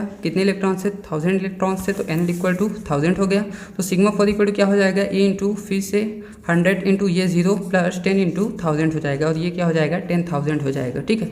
अब 10,000 हो गया तो देखिए 55,000 था उससे डिक्रीज होगा और 10,000 हो गया, ठीक है। अब 10,000 हो गया तो यहाँ पूरा, ठीक है, यहाँ पूरा नीचे आ गया ये वाला। अब देखिए अब क्या करोगे, आप इलेक्ट्रिक फील्ड को और बढ़ाओगे, ठीक है, यहाँ पर तो ये जो है कांस्टेंट ही रहेगा, इतना ही रहेगा, क्यों, क्योंकि अब इलेक्ट्रॉन का जो ट्रांसफ़र इफेक्ट होता है वो ख़त्म हो गया, क्योंकि सभी इलेक्ट्रॉन जो है चले गए, अब इलेक्ट्रॉन्स आए ही नहीं तो इसमें जाएगा क्या, कहाँ से, ठीक है, तो इसमें जाएगा नहीं तो कंडक्टिविटी तो सेम ही रहेगा, ठीक है, मतलब कांस्टेंट रहेगा, मतलब आप क्या करोगे इलेक्ट्रिक फील्ड को और बढ़ाओगे तो करंट डेंसिटी जो है और बढ़ने लगेगा। ठीक है, तो ये सिंपल सा फंडा होता है इसका, आप ये समझ सकते हो। अब हम क्या करेंगे, इसका नेगेटिव रेजिस्टेंस का जो है फॉर्मूला डिराइव करेंगे। ठीक है, तो चलिए देख लेते हैं इसका फॉर्मूला क्या होता है। ये देखिए, if the electron densities in the lower and upper valleys are Nl and Nu, the conductivity of the n-type gallium arsenide is। ठीक है, हमने देखा कि सिग्मा का वैल्यू क्या होता है, एन ई म्यू होता है। तो यदि लोअर और अपर वैली में क्या हो, जो इलेक्ट्रॉन डेंसिटीज है एन यू हो, ठीक है, और मोबिलिटी क्या हो, एम म्यू एल और म्यू यू हो, तो उसका जो टोटल कंडक्टिविटी होगा, ठीक है, अपर और लोअर वैली दोनों केस के लिए ये हो जाएगा उसका फॉर्मूला, जहाँ पर ये जो है ई द इलेक्ट्रॉन चार्ज है, mu L mobility at lower valley, mu U mobility at upper valley, ये है। Now the electron density N and mobility mu both are functions of electric field E, differentiate equation with respect to E. अब देखिए, जब क्या होता है, electron transfer effect start होता है तो वहाँ पर जो मोबिलिटी होता है, ठीक है, मोबिलिटी जो है वेरी करने लगता है, ठीक है, चेंज होने लगता है लोअर वैली से अपर वैली में। इलेक्ट्रॉन डेंसिटी जो है चेंज होने लगता है लोअर वैली से अपर वैली में। तो ये जो है इलेक्ट्रिक फील्ड के फंक्शन हो जाते हैं, और ये ई जो है कांस्टेंट ही रहेगा, उस पर चार्ज है। ठीक है, तो डी सिग्मा अपॉन, जब हम क्या करते हैं यहाँ पर डी सिग्मा अपॉन डी ई जो है, जब हम लेते हैं डी सिग्मा अपॉन डी ई, ठीक है, तो क्या हो जाएगा, ये ई इंटू सेम रहेगा। अब देखिए, ये है फर्स्ट फंक्शन, सेकेंड फंक्शन का डिफ्रेंशिएशन प्लस सेकेंड फंक्शन, ये सेकेंड फंक्शन फर्स्ट फंक्शन का डिफ्रेंशिएशन, प्लस फिर से क्या हो जाएगा, इसका first function mu U, second function का differentiation plus second function N U, first function का डिफ्रेंशिएशन। ये हो गया हमारा। ठीक है, तो अब मैं क्या करता हूँ, जो मोबिलिटी वाला टर्म है उसको एक साइड ले लेता हूँ, म्यू एल म्यू, ठीक है, ये एक साइड, प्लस जो डेंसिटीज़ वाला है, इलेक्ट्रॉन डेंसिटी वाला टर्म है उसको एक साइड ले लेता हूँ, ये ले लिया। Now according to ohm's law, अब ओम्स लॉ के अकॉर्डिंग हम जानते हैं जे इक्वल टू क्या होता है, सिग्मा ही होता है।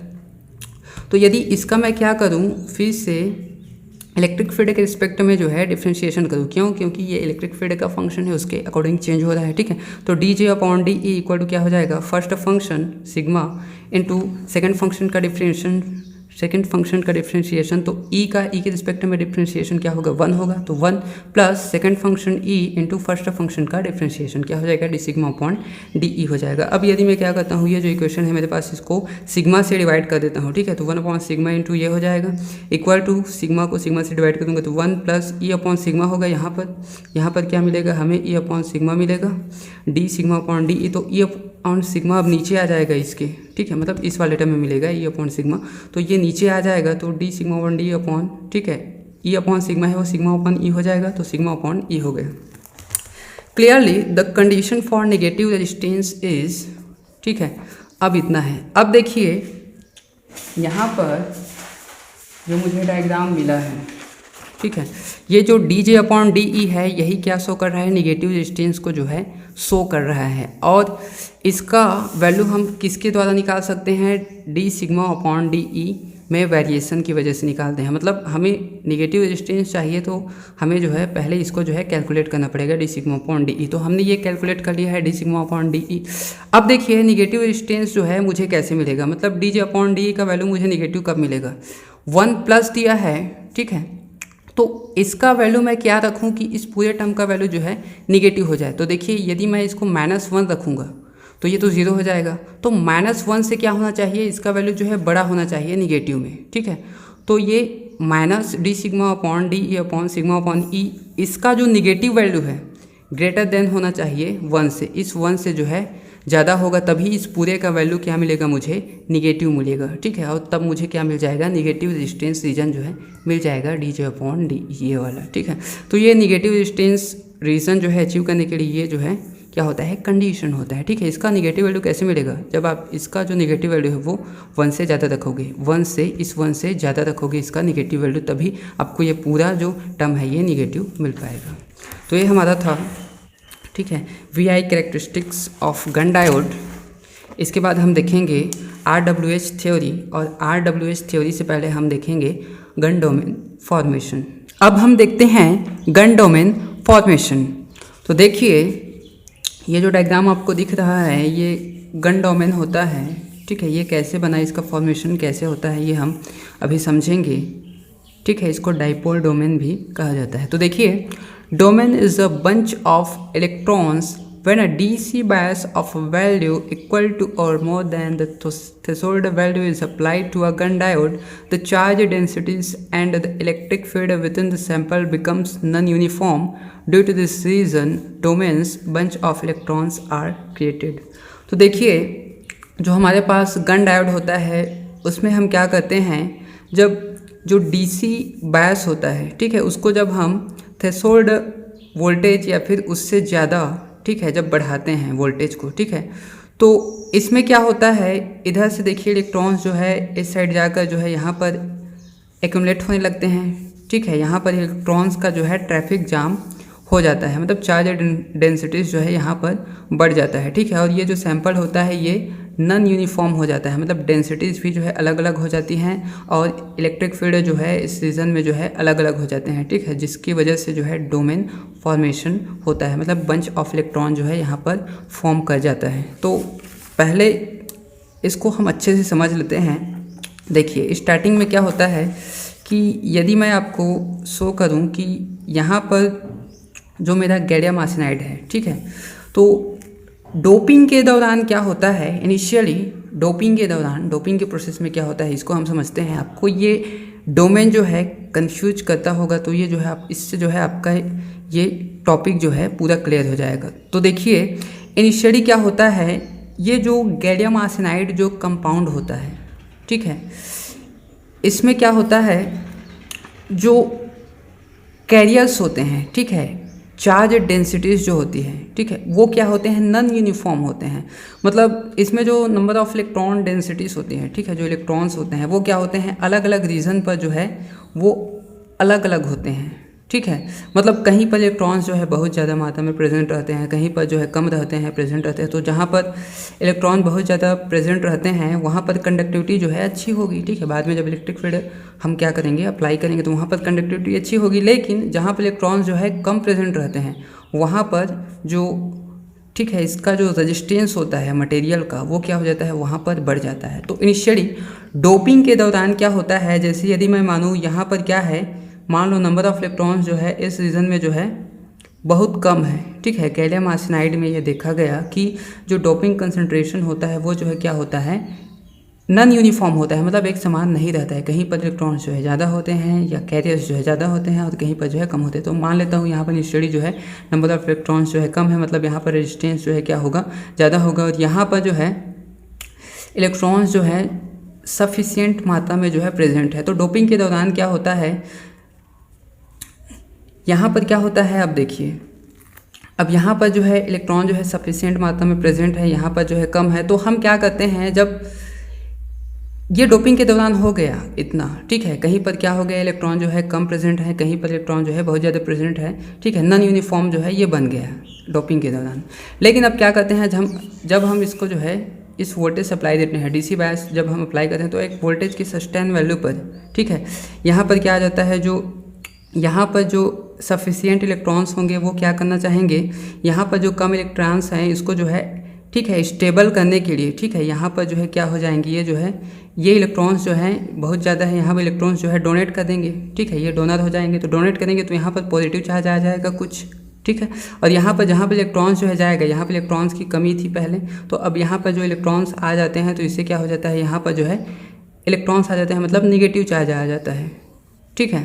तो ये एक स्टेबल वोल्टेज पर स्टार्ट हो जाता है, मतलब इलेक्ट्रिक फील्ड हम जैसे इंक्रीज़ करते हैं, ठीक है, एक सस्टेन वोल्टेज के सस्टेन वैल्यू के लिए, स्टेबल वैल्यू के लिए, ठीक है, ये प्रोसेस हल्का से स्टार्ट हो जाता है, ठीक है। जो नॉन यूनिफॉर्म ये क्यों होता है, ये प्रोसेस स्टार्ट जो नॉन यूनिफॉर्म गैलियम आर्सेनाइड की वजह से होता है, ठीक है। इसमें जो डोपिंग कंसंट्रेशन होता है वो क्या होता है, अलग अलग होता है अलग अलग रीजन में, ठीक है।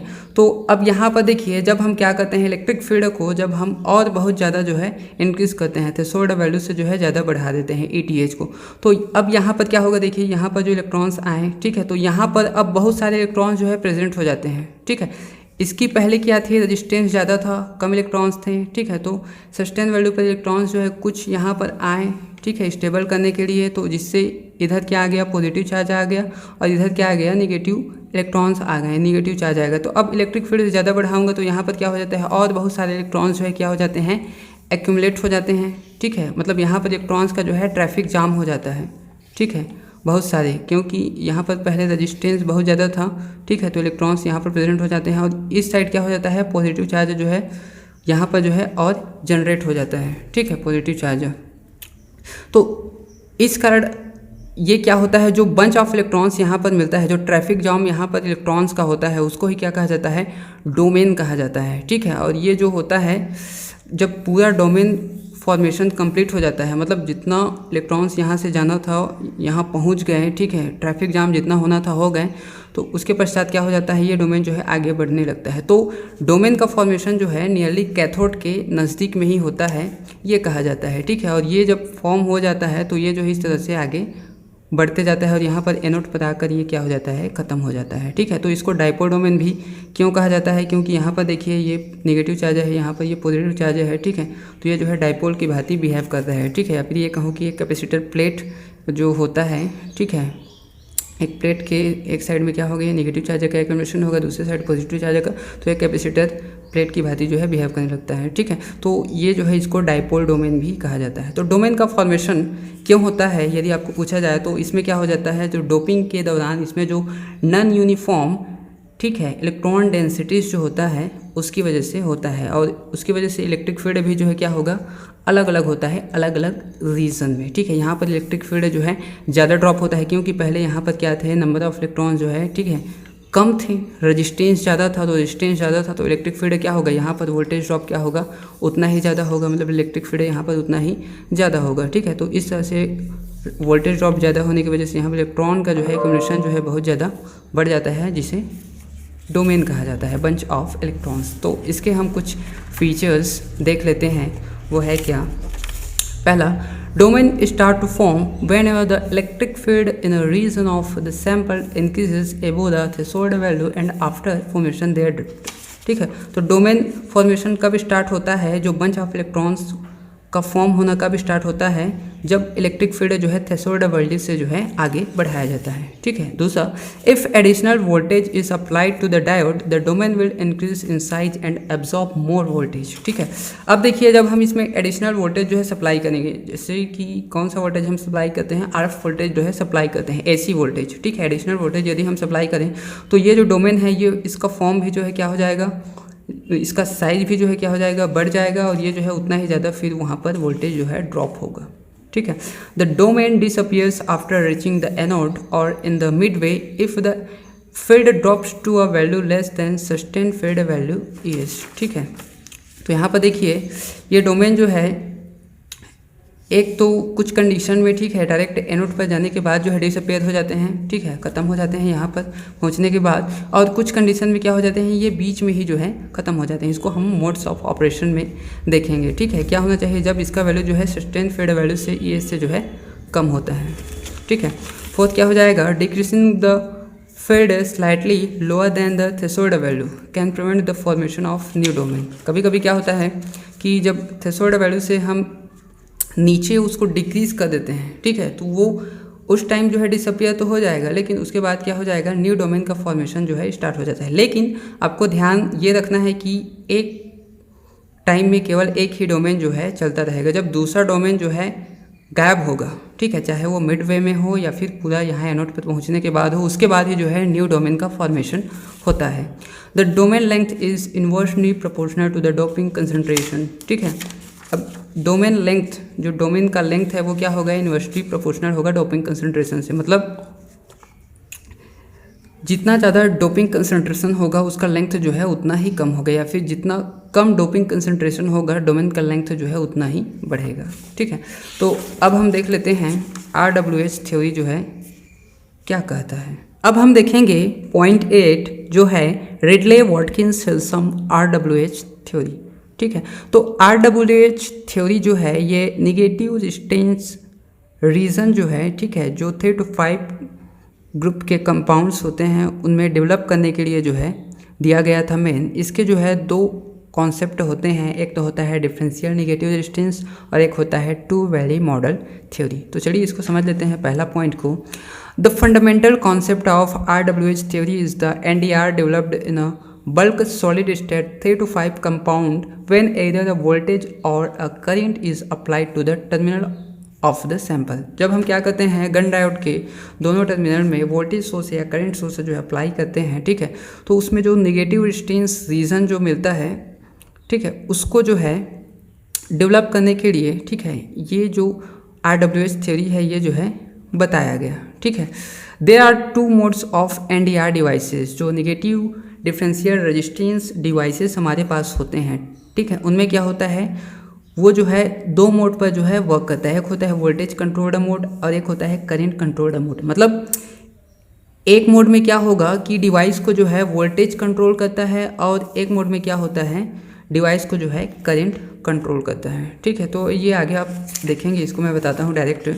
तो क्या होता है, वोल्टेज कंट्रोल्ड मोड में हमें देखने को मिलता है कि जो सैंपल होता है हमारे पास गैलियम आर्सेनाइड का, ठीक है, तो उसमें जो ये हाई फील्ड डोमेन जो है जनरेट होता है, ठीक है, हाई फील्ड ये रहता है और इधर क्या रहता है, बाकी दोनों साइड जो है लो फील्ड रहता है, ठीक है। मतलब इलेक्ट्रिक फील्ड जो है इसके अक्रॉस जो है ज़्यादा रहता है, डोमेन जो बनता है, ठीक है, उसके बाद ड्रिफ्ट होता है इस साइड। तो यहाँ पर क्या होता है, जो करंट इसमें फ्लो करेगा वो क्या होगा, ये जो डोमेन है उसके जो है परपेंडिकुलर होगा। यदि करंट इस तरह से ऐसे फ्लो करेगा तो देखिए डोमेन के जो है परपेंडिकुलर होता है। ये कौन सा मोड है, वोल्टेज कंट्रोल्ड मोड होता है, ठीक है। दूसरा मोड कौन सा होता है, करंट कंट्रोल्ड मोड होता है। मतलब डिवाइस को जो है करंट जो है कंट्रोल करता है, वोल्टेज नहीं। तो उसमें क्या होता है, एक हाई करंट जो है फिलामेंट बन जाता है। मतलब जो इलेक्ट्रॉन डेंसिटीज जो होता है, बंच ऑफ इलेक्ट्रॉन्स जो होता है वो कुछ इस तरह से फिलामेंट के फॉर्म में जो है इस तरह से जनरेट हो जाता है और इसको स्प्लिट कर देता है दो भाग में। जो क्या होता है, ये लो करंट फील्ड होता है और ये जो है इस साइड भी लो करंट होगा और ये जो होता है यहाँ पर ये हाई करंट, ठीक है, फील्ड होता है यहाँ पर। तो इसमें क्या होता है, जो करंट फ्लो होता है वो जो है इस करंट फिलामेंट के जो है डायरेक्शन में होता है। मतलब इसी डायरेक्शन में करंट फ्लो करेगा जिस डायरेक्शन में ये फिलामेंट जो है गया है, देखिए ये। तो इस तरह से जो नेगेटिव रेजिस्टेंस डिफरेंशियल, ठीक है, डिवाइसेस होते हैं वो क्या होते हैं, टू मोड्स में वर्क करते हैं। एक होता है वोल्टेज कंट्रोल्ड मोड और एक होता है करंट कंट्रोल्ड मोड। तो इसको हम अच्छे से समझ लेते हैं, ठीक है। अब देखिए इसको मैं आपको अच्छे से समझाने जा रहा हूँ, ठीक है। इनिशियली हम दोनों में डिफरेंस को देखते जाएंगे, ठीक है। तो वोल्टेज कंट्रोल्ड मोड में यदि मैं क्या करूँ, ई नोड जो है एक इलेक्ट्रिक फील्ड जो है अप्लाई किया यहाँ पर, ठीक है। तो वहाँ पर करंट क्या है, जो करंट डेंसिटी है वो जे नोट है यहाँ पर, ठीक है। ये वोल्टेज कंट्रोल्ड मोड है। तो अब मैं क्या करता हूँ, इसमें नेगेटिव रेजिस्टेंस कैसे मिलता है, ठीक है, ये हम देख चुके हैं और थोड़ा सा देख लेते हैं। जब मैं क्या करता हूँ, वोल्टेज को E2 इंक्रीज़ करता हूँ, E2, तो यहाँ पर वोल्टेज को इंक्रीज़ करता हूँ तो करंट जो है डेंसिटी जो है डिक्रीज़ हो जाता है। मतलब वोल्टेज इंक्रीज़ किया तो करंट जो है डिक्रीज़ हुआ, मतलब नेगेटिव रेजिस्टेंस, ठीक है। अब मैं क्या करता हूँ, E2 के बाद फिर से जब E1 ले जाता हूँ वोल्टेज को, ठीक है, मतलब कम कर देता हूँ E1 तक। तो वोल्टेज को जब कम करता हूँ, मतलब इलेक्ट्रिक फील्ड जब कम होता है तो क्या होता है, वहाँ पर जो करंट होता है वो इंक्रीज़ हो जाता है यहाँ तक, ठीक है। यहाँ कम हुआ था वो यहाँ तक जो है इंक्रीज़ हो जाता है। तो इलेक्ट्रिक फील्ड को जब मैं कम किया, वोल्टेज को जब कम किया तो करंट जो है बढ़ गया, मतलब नेगेटिव रेजिस्टेंस रीज़न मुझे ये मिल गया यहाँ पर, ठीक है। तो अब यहाँ पर इसको वोल्टेज कंट्रोल्ड मोड कहते क्यों हैं, क्योंकि देखिए यहाँ पर हमें जो है वोल्टेज कंट्रोल्ड मोड में वोल्टेज के जो है दो मल्टीपल वैल्यू जो है मिलते हैं। मतलब वोल्टेज के मल्टीपल वैल्यूज़ जो है आपको इसमें मिलेंगे वोल्टेज कंट्रोल्ड मोड में। कैसे, देखिए, यदि आपको डिवाइस में, ठीक है, वोल्टेज कंट्रोल्ड मोड में उसका, ठीक है, यदि आपको वोल्टेज पता हो एग्जैक्ट, तभी आप उस डिवाइस को जो है कंट्रोल कर पाओगे। मतलब वोल्टेज के द्वारा जो है हम डिवाइस को कंट्रोल करते हैं। जैसे कि देखिए यहाँ पर जो है मान लो कि J1 पर जो है करंट जो है 5 एम्पियर है, मान लो, ठीक है। तो यहाँ पर 5 एम्पियर है तो यहाँ पर भी क्या होगा, 5 एम्पियर होगा। तो अब यदि आपको मैं ये पूछूँ कि 5 एम्पियर जो मुझे मिल रहा है, मतलब करंट 5 एम्पियर जो है कौन से वोल्टेज पर मिल रहा है, ठीक है। मतलब करंट का वैल्यू जो है 5 एम्पियर है, यदि मैं आपको कहूँ तो आप करंट के द्वारा ये पता नहीं कर पाओगे, आपको जो है वोल्टेज को देखना पड़ेगा। क्योंकि देखिए एक 5 एम्पियर यहाँ पर कुछ वोल्टेज है उस पर होगा, कुछ भी मान लो, ठीक है, E0 डैश मान लो, ठीक है। तो इस पर भी 5 एम्पियर है और इस पर भी जो है E1 पर भी क्या है, 5 एम्पियर है। तो करंट मुझे 5 एम्पियर मिल रहा है, ठीक है, लेकिन मुझे पता क्या होना चाहिए जिससे मैं उस डिवाइस के बारे में जो है वो ऑपरेट हो रहा है उसको पता लगा सकूं। मुझे पता होना चाहिए कि वोल्टेज जो है यहाँ पर E1 है तब 5 एम्पियर है, और वोल्टेज जो है यहाँ पर, ठीक है, इन और डेस है जो भी आप मानो, ठीक है, तब जो है 5 एम्पियर है। मतलब यहाँ पर वोल्टेज के द्वारा हम डिवाइस को कंट्रोल करते हैं, क्योंकि करंट का जो है एक ही वैल्यू जो है 5 एम्पियर हमें क्या मिल जाता है, वोल्टेज के दो वैल्यू पर मिल जाता है। मतलब हमें दोनों वोल्टेज का वैल्यू यदि पता होगा, ठीक है, तभी हम जो है इस डिवाइस को ऑपरेट कर पाएंगे 5 एम्पियर करंट पर, ठीक है। सिमिलरली इसमें देखिए ये करंट कंट्रोल्ड मोड होता है, मतलब इसमें करंट जो है डिवाइस को कंट्रोल करेगा, ठीक है। अब देखिए यहाँ पर जो है सिमिलरली यहाँ पर यदि मैं क्या करता हूँ, पहले निगेटिव रेजिस्टेंस वाला चेक कर लेते हैं। जैसे ई नोट मैंने इनिशियली दिया तो यहाँ पर जे नोट जो है करंट डेंसिटी है, तो ई नोट से जब मैं E2 पर ले जाता हूँ तो करंट जो है देखिए डिक्रीज़ हो जाता है यहाँ पर, ठीक है। तो इलेक्ट्रिक फील्ड बढ़ाता हूँ, वोल्टेज बढ़ाता हूँ तो यहाँ पर करंट डिक्रीज़ हो रहा है, मतलब निगेटिव रेजिस्टेंस रीजन मिल गया मुझे, ठीक है। अब E2 से फिर C1 ले जाता हूँ, कम कर देता हूँ तो करंट जो है इतना इंक्रीज़ हो जाता है, ठीक है, इतना इंक्रीज़ हो जाता है ये वाला।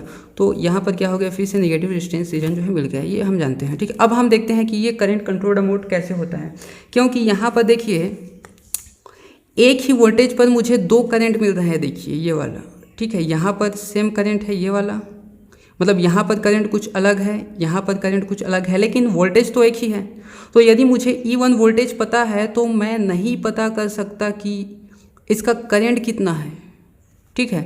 मैं ये पता नहीं कर सकता कि E1 वोल्टेज पर करंट कितना है, क्योंकि करंट के जो है दो वैल्यू है मेरे पास, ये मल्टीपल वैल्यू है, ठीक है। तो मुझे क्या पता होना चाहिए, मुझे करंट पता होना चाहिए। यदि मुझे यहाँ पर करंट पता हो और यहाँ पर करंट पता हो तभी जो है मैं कह पाऊँगा कि यहाँ पर जो है उसका वोल्टेज इतना है, मतलब मुझे करंट जो है पता होना चाहिए। सिमिलरली यहाँ पर देखिए करंट के दो वैल्यू है ये, तो मतलब जैसे यहाँ पर 2 एम्पियर है, यहाँ पर 5 एम्पियर है, तो यदि मैं कहूँ 2 एम्पियर कहाँ पर है तो आप बोलोगे E0 पर, ठीक है। 5 एम्पियर कहाँ पर है तो आप बोलोगे E0 पर, ठीक है। तो यहाँ पर करंट जो है डिवाइस को कंट्रोल कर रहा है, मतलब वोल्टेज जरूरी नहीं है, यहाँ पर करंट जरूरी है, करंट का जो है पता होना ज़रूरी है। उसी प्रकार यहाँ पर वोल्टेज का पता होना ज़रूरी है कि यहाँ पर वोल्टेज कितना है और यहाँ पर वोल्टेज कितना है, ठीक है, तभी हम डिवाइस को जो है ऑपरेट कर पाएंगे। तो ये होता है हमारा डिफरेंशियल नेगेटिव रेजिस्टेंस में जो है वोल्टेज कंट्रोल्ड मोड और करंट कंट्रोल्ड मोड। अब हम आगे देखते हैं two valley model theory. Two valley model theory, ठीक है। तो RWH थ्योरी का अब हम देखेंगे। टू वैली मॉडल थ्योरी का कॉन्सेप्ट ये भी जो है नेगेटिव डिफरेंशियल रेजिस्टेंस रीजन जो है डेवलप करने के लिए जो है दिया गया है, ठीक है। और इसी प्रॉपर्टी के बेस पर जो है गन इफेक्ट जो है आधारित है, ठीक है। तो इसको हम यहाँ पर जो लिखा है इसको मैं पहले भी बता चुका हूँ कई बार, अभी भी बताऊँगा। तो पहले हम इसका जो है ये डायग्राम देख लेते हैं। ये डायग्राम का यूज़ जो है मैं कई बार कर चुका हूँ, लेकिन ये डायग्राम जो है मेन इसी थ्योरी के लिए, इसी कॉन्सेप्ट के लिए जो है बनाया गया है। तो इस डायग्राम को मैं थोड़ा सा अब जो है एक्सपेंड करके अच्छे से जो है समझाता हूँ। देखिए हमारे पास ये जो है जो मटेरियल होता है उसका एनर्जी बैंड डायग्राम है। तो ये जो लेवल है ये वाला है, ये एनर्जी लेवल को दर्शा रहा है, ठीक है। और इस साइड का जो है ये साइड जो है ये इसके मोमेंटम को दर्शा रहा है इलेक्ट्रॉन्स का, ठीक है। हम जानते हैं कि इलेक्ट्रॉन भी क्या है, क्वांटम मैकेनिकल पार्टिकल है, ठीक है। वो भी क्या करता है, जब मूव करता है, ठीक है, तो उसकी कुछ मोमेंटम होगा, उसकी कुछ एनर्जी होगा, ठीक है, उसका कुछ वेवलेंथ होगा, उसकी कुछ फ्रिक्वेंसी होगी। तो ये भी क्या करता है, वेरी करता है, ठीक है। तो ये जो है उसके मोमेंटम को बताता है ये डायरेक्शन। अब ये कैसे इसको देख लेते हैं हम। जैसे कि हम जानते हैं कि लेमडा इक्वल टू क्या होता है, H/P होता है, और ये जो K होता है, ठीक है, वेव वेक्टर होता है, इसका फॉर्मूला क्या होता है, 2π/λ होता है, ठीक है। तो यदि लेमडा का वैल्यू मैं यहाँ पर पुट करूँ इस तरह से तो मुझे मिल जाएगा K = 2π/h × P। तो ये तो कांस्टेंट होता है, ठीक है। तो इस तरह से वेव वेक्टर K क्या दर्शा रहा है, मोमेंटम को दर्शा रहा है, ठीक है। इलेक्ट्रॉन का ये क्या होता है, मोमेंटम स्पेस होता है, मतलब इलेक्ट्रॉन्स क्या करता है, मूव करता है, ठीक है। इस बैंड से इधर, इस बैंड में इधर, या फिर इधर ही जो है मूव करते हैं, कहीं भी जो है मूव करता है तो उसका क्या होगा, कुछ मोमेंटम होगा, कुछ एनर्जी होगा, उसको जो है ये डायरेक्शन जो है शो कर रहा है। ये डायरेक्शन है, उसका जो डायरेक्शन है वो कुछ इस तरह से होगा, मतलब आप K का वैल्यू इस तरह से आपको मिल जाएगा, ये वाला P मोमेंटम जितना होगा उसका इतना टाइम्स जो है वो होगा, मतलब मोमेंटम्स का इतना टाइम्स जो है वो मिल जाएगा। इस तरह से हम शो कर देंगे इस साइड, ठीक है। तो अब देख लेते हैं टू वैली मॉडल थ्योरी जो है कहता क्या है, ये हम जानते हैं। कई बार देख चुके हैं, अभी और देख लेते हैं। In the conduction band of N type gallium arsenide, ये जो थ्योरी है ये केवल गैलियम आर्सेनाइड के लिए ही है, ठीक है। A high mobility lower value is separated by an energy of 0.36 electron volt from a low mobility upper value. तो यहाँ पर जो गैलियम आर्सेनाइड में वैल्यूज होते हैं उनमें क्या होता है, जो लोअर वैल्यू होता है वो क्या होता है, अपर वैल्यू से जो है इतना, ठीक है, एनर्जी डिफरेंस से जो है क्या होना चाहिए, ठीक है। जो यहाँ पर जो एनर्जी डिफरेंस है वो इतना होना चाहिए, तो यहाँ पर है 0.36 इलेक्ट्रॉन वोल्ट गैलियम आर्सेनाइड के लिए, ठीक है। और बाकी मटेरियल्स के लिए जो है अलग अलग होते हैं। The effective mass and mobility of electrons in the lower valley are 0.068 and 8000 centimetre square per volt second, whereas these quantities are 1.2 and 180 centimetre square per volt second in the upper value of the N type gallium arsenide, ठीक है। तो यहाँ पर mobility क्या होना चाहिए, इतना होना चाहिए, ठीक है, लोअर वैल्यू में। और इफेक्टिव मास क्या होना चाहिए, इतने टाइम्स होना चाहिए, ठीक है। यहाँ पर अपर वैल्यू में जो है मोबिलिटी इतना होना चाहिए और इफेक्टिव मास जो है इतने टाइम्स होना चाहिए, ठीक है। तीसरा पॉइंट क्या कहता है, the electron density in the lower and upper values remain same under the equilibrium condition. Equilibrium condition मतलब जब हम वोल्टेज अप्लाई नहीं किए रहते हैं, ठीक है। तो इक्विलिब्रियम कंडीशन में क्या होता है, ये जो है अपर वैल्यू और लोअर वैल्यू का जो इलेक्ट्रॉन डेंसिटीज है वो क्या रहता है, इक्विलिब्रियम कंडीशन में सेम रहता है, ठीक है। फोर्थ पॉइंट क्या कहता है, when E less than ETH, जब इलेक्ट्रिक फील्ड क्या होता है, थ्रेशोल्ड वोल्टेज से कम होता है, मतलब थ्रेशोल्ड वैल्यू से कम होता है। No electrons will transfer to the upper value from the lower value, तो इलेक्ट्रॉन जो है लोअर वैल्यू से अपर वैल्यू में ट्रांसफर नहीं करेगा, जब क्या होगा, जब तक इलेक्ट्रिक फील्ड जो है थ्रेशोल्ड वैल्यू तक ना पहुंच जाए, ठीक है। फिर पॉइंट क्या कहता है, when ETH less than EU electrons will begin to transfer to the upper value. अब देखिए इलेक्ट्रिक फील्ड क्या हो जाता है, थ्रेशोल्ड वैल्यू से जो है ज़्यादा हो जाता है, लेकिन ईयू वैल्यू यहाँ पर जो अपर वैल्यू में जो इलेक्ट्रिक फील्ड होता है उससे कम रहता है, तो इलेक्ट्रॉन्स क्या करता है, ट्रांसफ़र होना जो है प्रोसेस जो है चलता रहता है, मतलब ईयू के बाद ये पूरा ट्रांसफ़र हो पाता है। तो ईयू से जब नीचे रहेगा, ईयू वोल्टेज से जब नीचे रहेगा, ये हमने देखा, तो क्या होगा, इलेक्ट्रॉन यहाँ से यहाँ तक जो है ट्रांसफ़र करते रहेंगे, ठीक है। व्हेन ईयू ग्रेटर देन ई, ठीक है। अब इलेक्ट्रिक फील्ड ईयू से भी ज़्यादा बढ़ा देंगे तो all electrons will transfer to the upper value, तो सभी इलेक्ट्रॉन्स क्या हो जाएंगे, यहाँ से जो है यहाँ आ जाएंगे। जब इलेक्ट्रिक फील्ड क्या होगा, जो अपर वैल्यू में इलेक्ट्रिक फील्ड होता है उससे जो है ज़्यादा बढ़ा देंगे ईयू से, ठीक है। तो ये प्रोसेस होता है। तो यहाँ पर जो क्राइटेरिया है अब हम देख लेते हैं। RWS थ्योरी में रेडले वाटकिंस हेल्सम, ठीक है, मतलब जो मटेरियल्स होते हैं, कंपाउंड्स होते हैं, ठीक है, 3 to 5 ग्रुप के जो कंपाउंड्स होते हैं वो, उनसे हम गन डायोड या ट्रांसफर इलेक्ट्रॉन डिवाइस जो है कब बना पाएंगे, क्या है क्राइटेरिया, ये मैंने स्टार्ट में ही बताया था, एक बार और देख लेते हैं। The energy difference between two values must be several times larger than thermal energy about 0.026 electron volt at room temperature, that means del E greater than 0.026 electron volt. मतलब यहाँ पर अब ये गैलियम आर्सेनाइड के लिए नहीं है, मतलब केवल उसके लिए नहीं है, सभी के लिए है। मतलब यहाँ पर जो एनर्जी डिफरेंस होता है एक वैल्यू से, लोअर वैल्यू से अपर वैल्यू के बीच का, ये क्या होना चाहिए, जो थर्मल एनर्जी होता है, ठीक है, 0.026 इलेक्ट्रॉन वोल्ट, इससे क्या होना चाहिए, ज़्यादा होना चाहिए। तो गैलियम आर्सेनाइड के लिए ज़्यादा है, देखिए, ठीक है। लेकिन हो सकता है सिलिकॉन और जर्मेनियम के लिए ये कम हो, ठीक है। तो इस वजह से क्या होता है, हम सिलिकॉन जर्मेनियम का जो है ये यूज़ नहीं कर पाते हैं, ठीक, मतलब कुछ क्राइटेरिया को फॉलो नहीं करता। तो एक क्राइटेरिया तो ये हो गया। अब दूसरा देख लेते हैं, the energy difference between two values must be smaller than forbidden gap energy. मतलब ये जो डिफरेंस है ये स्मॉल होना चाहिए फॉरबिडन गैप एनर्जी से।